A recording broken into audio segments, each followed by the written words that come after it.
ladies and gentlemen, and welcome to another edition of What's Happening.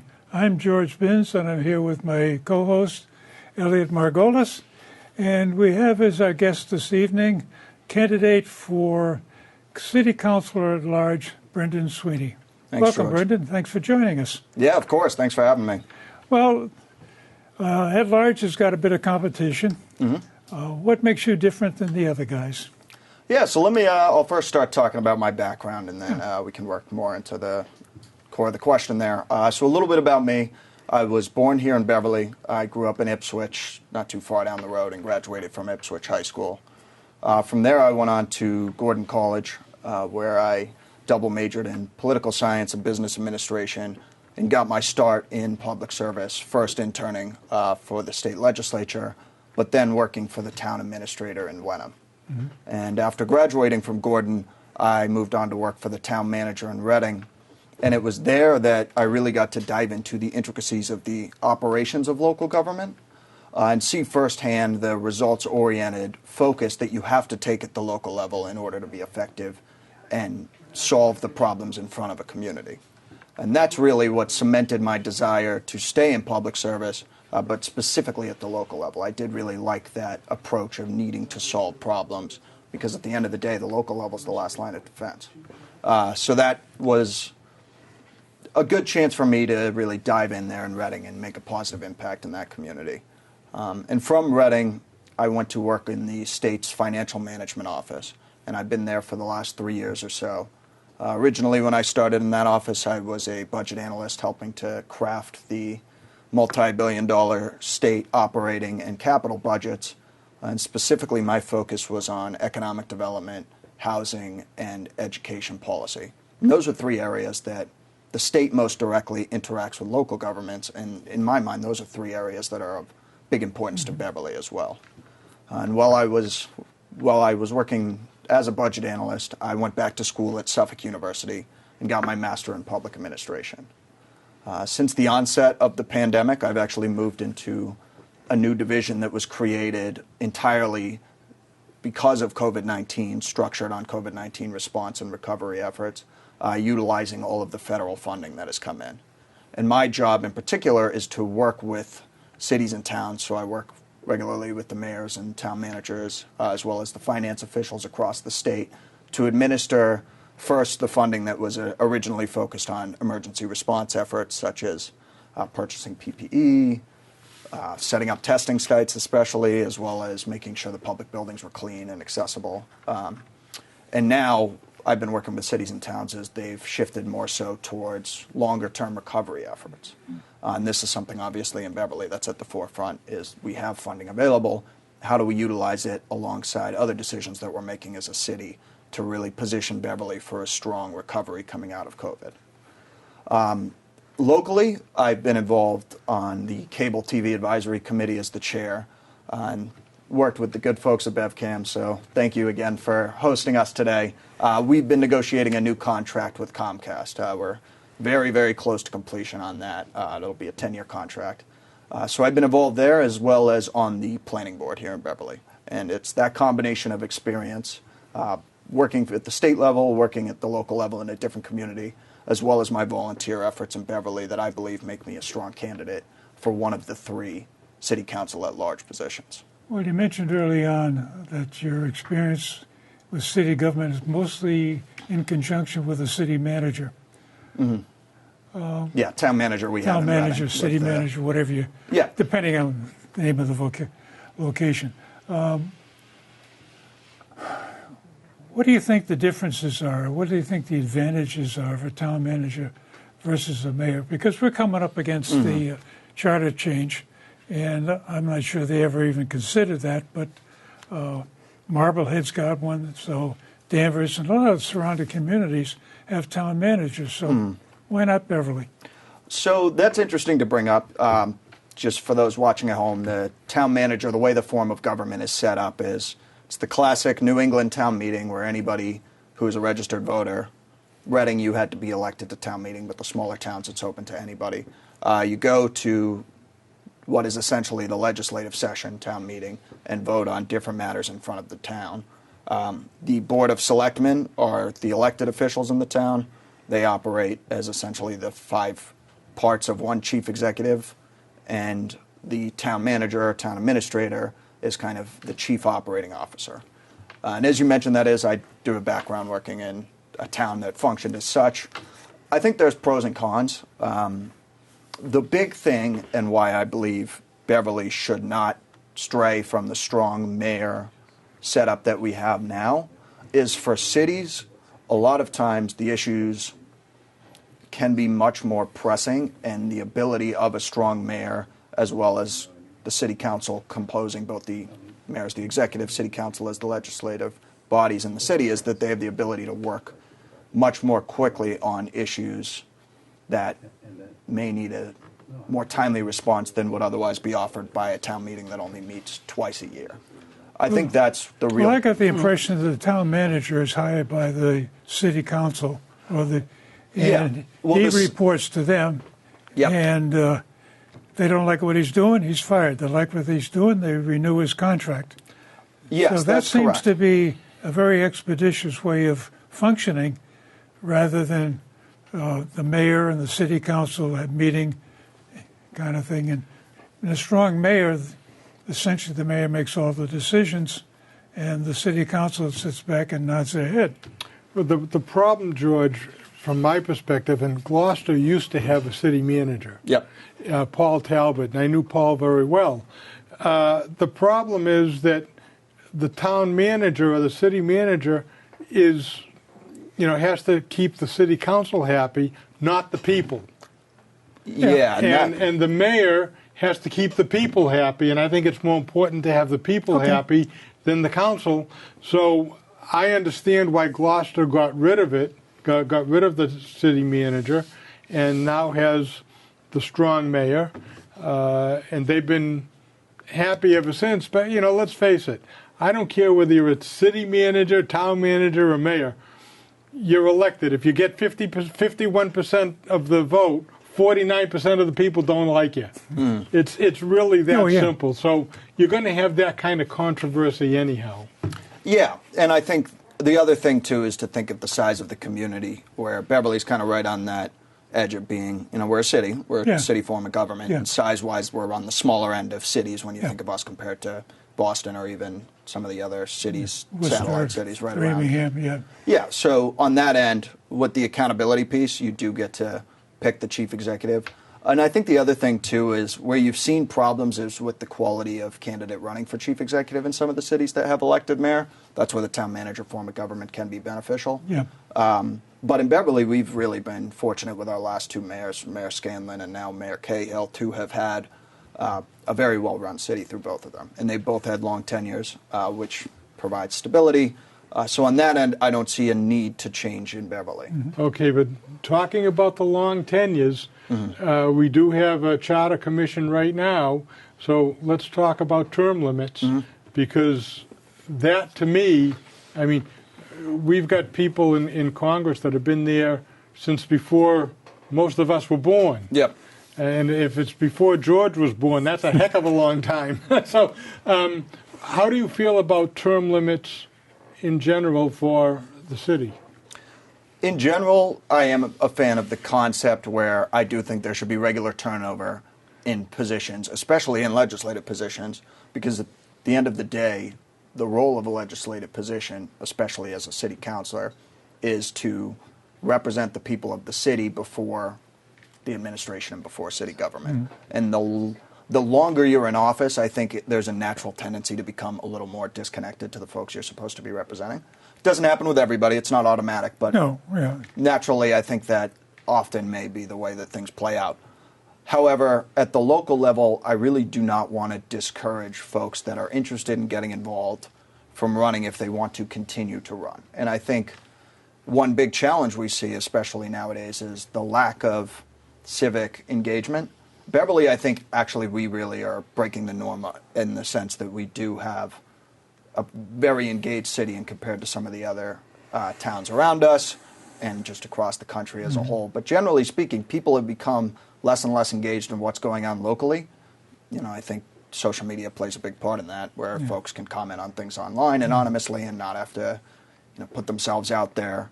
get Yeah. involved in the issues face to face and have more difficult conversations with their neighbors. But because of that, I do not want to institute term limits locally, given that I want to encourage as many people as possible to come out and run, and I don't want to take away the ability of those who have been serving for a while and who the people feel, are still representing them well and doing a good job, to then not be able to run given a term limit. Well, see, don't you think that maybe if somebody's been in for a long time, people don't want to run against them because they say, how am I going to beat them? What's the point in running? It takes time, it takes money, and as you know, the press can be brutal to you. So why would I want to run against somebody when you know I'm going to lose? It's definitely daunting. I mean, I'm seeing that firsthand. A campaign's a difficult endeavor. I've enjoyed the chance to go out and talk to people and, really put myself out there. But even myself being really interested in these issues, having the background in government, it's time-consuming and it's a challenging endeavor. So I definitely see where you're coming from in that point in saying that we want to encourage more folks to get involved, and that if the barrier is a 20-year incumbent, then we should have some way to allow the folks that want to jump in to be able to engage if that's what's... And It's a challenging issue. no, to the point that Elliot was making about me being older than dirt, I can remember campaigns going on for a period of time and lots of people running for lots of offices. And as we started to have a discussion before the show, this is kind of a sparse campaign or election season in comparison. But aside from all of that, we get back to the issue, I guess, of why do you think you're better than the other guys? What do you bring into the party that the other candidates don't bring? So I think of what I bring to the table, most importantly, I really want to focus on my background in government. Having worked in state and local government, although I'm one of the younger candidates in the field, I do believe that I bring a level of experience that otherwise some of the other candidates may not have, specifically on the financial management side of things, working in government finance for many years. That's something that the city council really needs to make sure that we're engaging in the budget building process. We have a strong mayor form of government, as we've discussed. The mayor really leads the charge on that end. But one of the most important roles given to the city council in the charter is that budget oversight role. Yeah. I think I can bring... That's the only rule control you got it in the whole system, right? Well, as clearly outlined in the charter, I do think city councilors that are proactive, that understand the issues in front of the city and that are willing to engage can make much more of an impact than just on the budget. For instance, how? Well, let's think about, and this again Hypothetically, yeah. goes back to finances, but one big piece of what the city spends are on personnel costs that are ultimately negotiated through collective bargaining agreements. Normally, that's a process that, and I don't think this process would change at closed door. You have the administrators, the mayor, or the superintendent, depending on what the union is, the union representatives.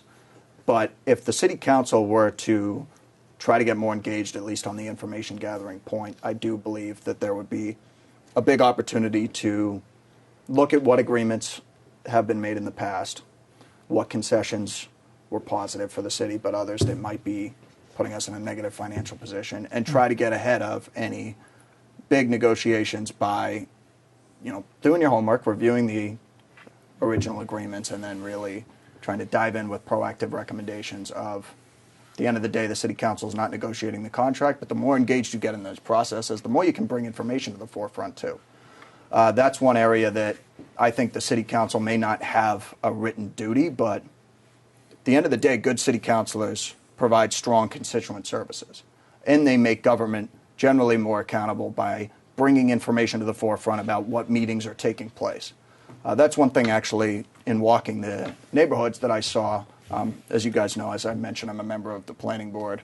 Oftentimes, the planning board will review proposed subdivision plans or other kind of more technical matters that have real impacts on the neighborhoods that the properties are in.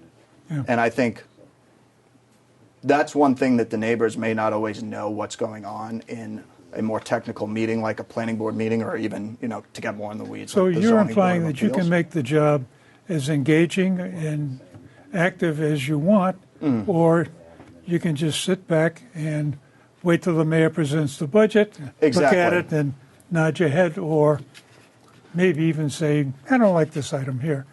And that's where I think, because the fiscal year starts in July. If you're first asking questions in June, you're not going to be able to substantially change the budget if it needs to be changed. But like going back to that piece on collective bargaining, if you're asking questions in January about what an agreement is going to contain, or at least where the administration is coming from, then you can have a much more informed outlook on, okay, what's the mayor trying to put together for a budget, and talk to people about that. And if people are being engaged in the budget development process in the winter or the spring, then they're going to know, okay, here's the potential issues in the budget that likely will come down the pipeline in June, and here's what I want to bring to the city council for changes. Well, I think Okay, but talking about the budget, Yep. the school department has more than 50%. And the city council can't say to the school committee, you can't spend the money here, you've got to spend it here. They can approve the budget or not approve the budget. Yep. And maybe on the side say, well, one of the reasons we voted against it was this, but you have no say in what happens. But more than 50% of the budget goes to the schools. Are you the type of person that could say to the school committee, hey, we can't accept this. We've got things to do in the city as well. You've got to find a way to cut the budget. Or are you going to be more like the city council we have now, a blank check? Yeah, whatever you want. Well, as I mentioned, again, this is something I think I can really bring to the city council that's not there now. Having worked on building a multi-billion-dollar budget at the state level, I understand the processes and where you can really get tied up in certain expenses that ultimately, multi-years down the road, can really hang on your financials to the point that you don't have the flexibility you need to operate. I want to avoid that. And so I think this is another big part of being a city councilor, is the relationship building piece, where by charter the city council really only has the yes or no vote on the school committee budget. But by building relationships with the superintendent and members of the school committee and trying to, throughout the budget development process on their end, at least identify, hey, here's some areas of concern for me, which, one area that is of concern for me is how we utilize the elementary and secondary education relief, essentially the COVID aid for the schools. Are we doing so in a sustainable manner?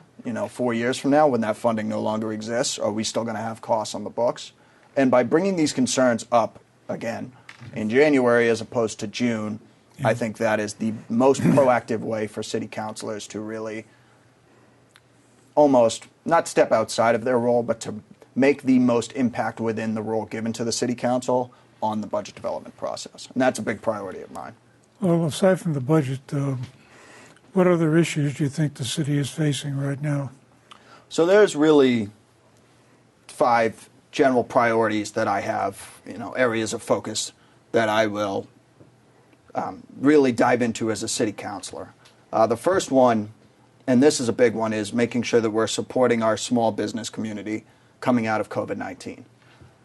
It's been an unprecedented 18 months now where the pandemic has really upended the local economy. And we'll see how things play out with the new variant, obviously, but we're in a position now that businesses are able to open back up and try to resume normal operations, but many are in tough financial footing. And I've been able to speak to a handful of business owners to try to hear, what were the big challenges during the pandemic? Where do things sit for you now? What is the future outlook for your business? I don't have any definitive answers for how we could potentially utilize the funding available to the city for COVID recovery to support our businesses, but that's a big priority of mine, is making sure that we're bringing the business community to the table when we're making decisions about how best to use that funding. And if there is some sort of relief that the city can provide that would meaningfully impact businesses in Beverly, that's... Well, the main interaction between the city and the business is the real estate tax. So right now, the real estate tax for businesses a bigger bite than Yeah. for residential. And they get fewer services for that bigger bite. So I guess what you're implying is that that's one area you might think about adjusting the premium for commercial operations? The only real adjustment on the property tax side that I think the city should be looking at is the state gives municipalities the ability to provide property tax relief for qualifying seniors. There's currently a program now at the state level called the Senior Circuit Breaker that focuses on the income tax side. Yeah. But we did this in Reading. You can provide a similarly styled benefit up to, I believe it's $1,100 off of a property tax bill for qualifying seniors at the local level. That's an area of property tax relief I think might make sense for the city to explore. But more so, with the funding in front of us, we have $13 million in what's called the American Rescue Plan Act funding for the city of Beverly. What strings are attached to that one? Well, it has to be tied to COVID-19 recovery efforts. But if we're able to work with our business community to quantify the impact that COVID-19 has had on them, then there's an avenue to utilize some of this funding, and not all of it, just I think a piece of it, to maybe find a way to support the business community. As I've said, I'm not sure yet what that is, and I really won't be the one, I'm not an expert on running a small business because I have never run a small business. But by bringing those who have been running businesses in the community to the table when discussing how to utilize that funding, that's really how I think we can hear from them directly, and then this is an important role of the city council and the mayor to say, all right, we know what funding we have available to us, how do we put it to use for the folks that need it the most? Yeah. That's my number one priority because that's most immediate in the short term. Yeah. Some other priorities that I have, really, this is kind of general, but I do want to make sure that we're promoting sustainable development in Beverly.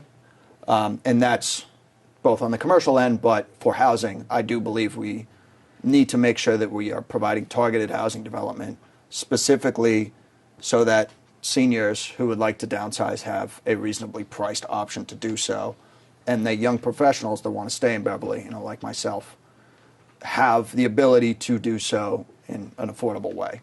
And the big thing, though, on this, and this is where the tension exists, is I want to make sure that we are right-sizing any future development to Beverly and Beverly's character, and that we're not just overdeveloping the city because of concerns on the housing end, or we don't have any shortage of, I believe, commercial retail, but that often is something that can happen in many municipalities. So, and this is where I believe my background as a member of the planning board will be valuable. The big example that jumps to my mind is the property right by the Bass River, the former site of the Boulevard. Yeah. And we know that it was purchased by a residential developer and that the ultimate goal is to put housing there, which I don't necessarily think is a bad thing. But where the city council really needs to be proactive is that area currently is zoned industrial. And what that means is that we can't, or the developer can't just put a 6-story apartment building there without any amendment first getting approved by the city council. Yeah, it's a zoning change. Exactly, zoning ordinance amendment. And so what I would like to see is the city council being proactive now, and I plan to do this as a member of the planning board who, we don't ultimately make that vote, but we're involved in this process of saying, okay, we have a softball field right there with the McPherson Center not too far down. We're right on the river. There's a boat launch, one of the few in the city, right across the street from the Boulevard. It's technically part of the parcel. And so how do we ensure that we are limiting the height of any future development there? We don't want to completely overshadow the field and the river and, really take away from any sort of public access to the river and the walkway in general. And then how do we make sure that there's adequate open space, and especially public access to that open space? This is one area where I think the developer may be more than willing to work with the city council that first comes forward and says, the boat ramp right there, we want to make sure that that is publicly accessible. But see, one thing that I don't think too many politicians understand is that, say, single-family homes or residential homes bring in less money to the city than commercial property. That's correct. What that means, real simply, is If you've got 2 kids and you're paying $6,000 a year in taxes, and those 2 kids are going to school, we're paying $30,000 for those 2 kids, but getting back only $6,000. The more residential areas we have, the poorer the city will be. When you look at Manchester, Hamilton, Wenham, and you see what their taxes are compared to Beverly now, we're heading in that direction. Well, this is where I think we can find a nice medium between the tension. So let's think about this property at the Boulevard. Let's say, and the image I have in my mind is Pickering Wharf in Salem. The first floor of development there is commercial. The top 2 floors of a 3-story building, I would not want to go any higher than 3 stories on that specific parcel, are residential. And I do think that's a good way where we can expand our commercial opportunity right next to the train station, too. It's going to be an appealing spot to put any sort of, retail space, but then also office space as well, and still have a need met on the housing end. And this is another thing, too, that I think my background working on the state will really be impactful on the city council, is there are financing mechanisms available through Mass Development, which is a state quasi-public agency, as well as the Department of Housing and Community Development, that are targeted to foster more reasonably priced housing units. And I know we've done a good job in the city on affordable housing. We're over the 10% minimum. But what I think we're really missing, it's in the master plan called the missing middle, is that more reasonably priced housing for seniors and young professionals. And utilizing some of those financing tools at the state level, we could expand our commercial opportunities on the first floor of any future development at the Boulevard property and have housing on the second 2 floors, utilizing some of these state financing mechanisms to meet a big need there. Well, I think this is where the issues come down to is when we talk about meeting the minimum on affordable housing, that's very expensive housing, by definition affordable. Then we get into what we get round and round with Andrew DeFrenza is housing that people can afford. And you start to think about, okay, you've got a bunch of people in town working minimum wage. And we've had Paul Guanci on the show and asked him, well, where do they live? New Hampshire. You can't afford to live around here. So we get to the issue of what I would like to see is complete cities where anybody that works here can afford to live here. The point you brought up earlier about young professionals. We've had several candidates on the show that's recognized this problem of seniors wanting to downsize. So this implies that we have to put in some kind of restrictions over and above or different than the, quote, minimum housing requirements so that you can get the housing that people can really afford. And we've had one candidate the last time around, we were talking about alternate housing, affordable housing on their own property, putting a second story on some of these capes and small ranches.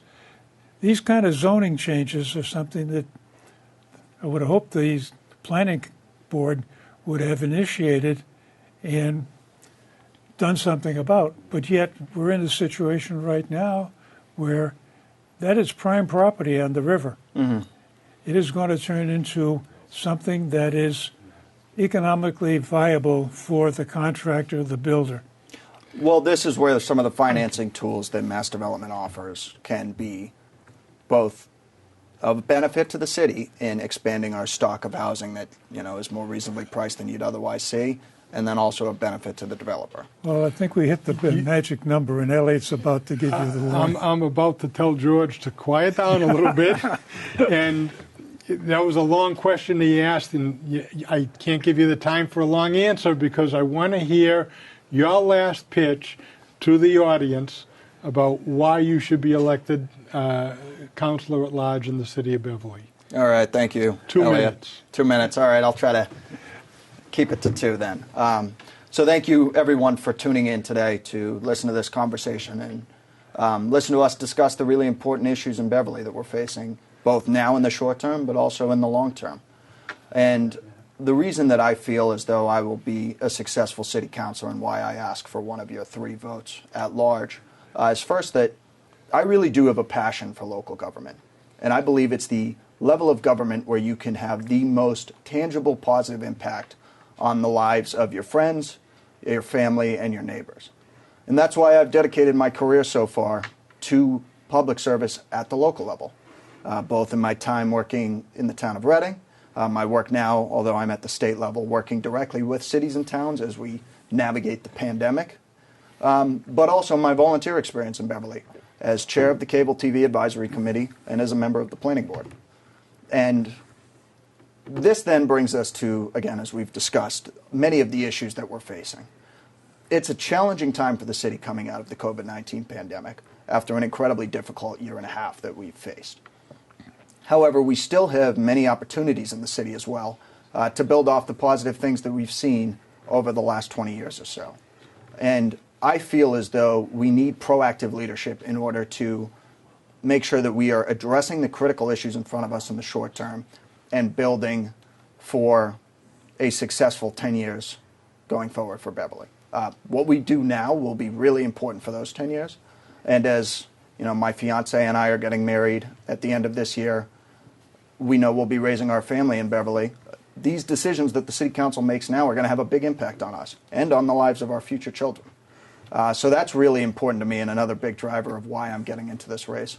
But finally, there's going to be a lot of turnover on the City Council. Two longtime incumbents, Paul Guanci and Tim Flaherty, are both stepping down at the end of this year. And they have years of knowledge. They've served the city admirably for 20 years or so. And it's a big void to fill. But I do feel with my experience in local and state government, I can effectively address these local issues that they've done an excellent job of tackling in recent years and step into that void as the City Council very urgently addresses the issues in front of us. That's why I'm running, and I appreciate consideration for one of your 3 votes. Well, Brendan, thank you very much for coming on the show. Yeah, thanks for having me. I appreciate it. It was a very nice discussion. And to everybody out there, we're going to be continuing having candidates come, tune in, listen, learn, and most importantly, vote. Thanks very much for watching.